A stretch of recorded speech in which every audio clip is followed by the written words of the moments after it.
So an evolving topic in the current geopolitics domain has been the idea of truce without peace. I think the best example to showcase it was during the discussion between Mr. Zelensky and Mr. Trump in their recent first meeting when they had in the White House, where visibly at the end we saw the discussion becoming more and more heated. And it was during this particular meeting when the idea of truce without peace first of all came to light to others also. So truce without peace basically was that we can have a ceasefire at the immediate stance for wherever location the war is happening, and as soon as we have had a ceasefire, post that we could start the negotiations for peace.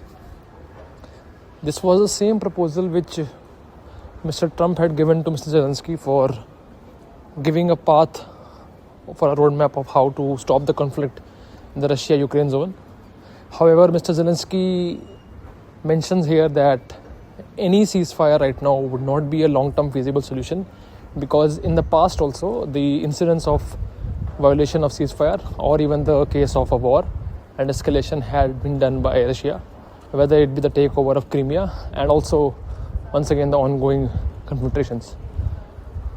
The truce without peace angle can also be explained by the help of the Israel-Hamas conflict. Technically, the 28 peace point plan that was proposed by Mr. Trump is in somewhat lines to that only.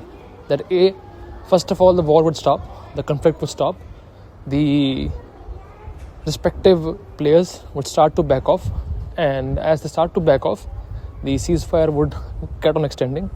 And once that particular ceasefire has extended and the most of the parties are now on a common page, we can establish for the path of a truce that is finally leading towards the peace.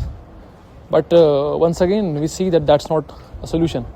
In the ongoing Israel-Hamas issue, though there is a temporary ceasefire there, people have said that yes, we are agreeing to the peace plan which has been proposed, which involves extending the ceasefires. But the issue remains. Like, there have been reports of Israeli forces carrying on raids, carrying on shootings on the Hamas counterpart, the ceasefire being violated.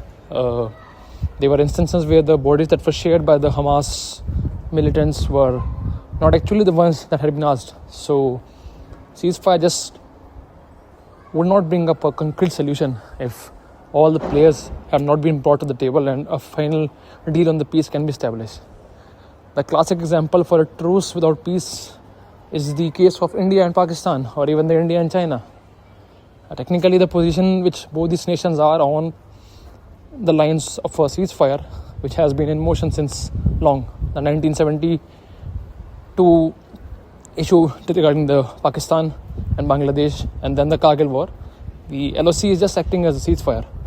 We are there standing, but a long-term solution for peace has never arrived ever. Same goes for the case of China.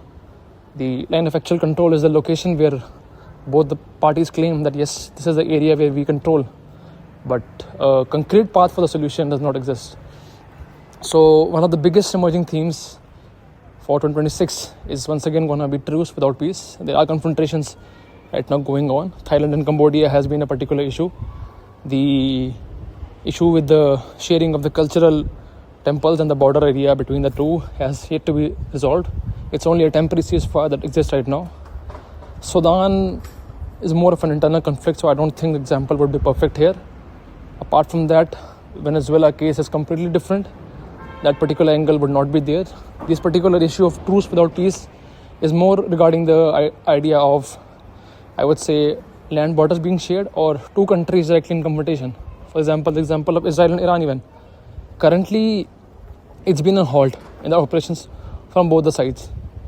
Israel had started to launch initial attacks on the nuclear bases of Iran, and Iran had countered it very well. In the end, when they were able to get the support of the Houthis from the Yemen, and the Wall Street Journal, in fact, ended up reporting that the number of missiles that now Iran and Houthi might have in combined would be sufficient enough to counter even the Israel and the US combined forces. So yeah, truce without peace is going to be in news for a while. it's going to be in news for a while, and let's see how this builds up.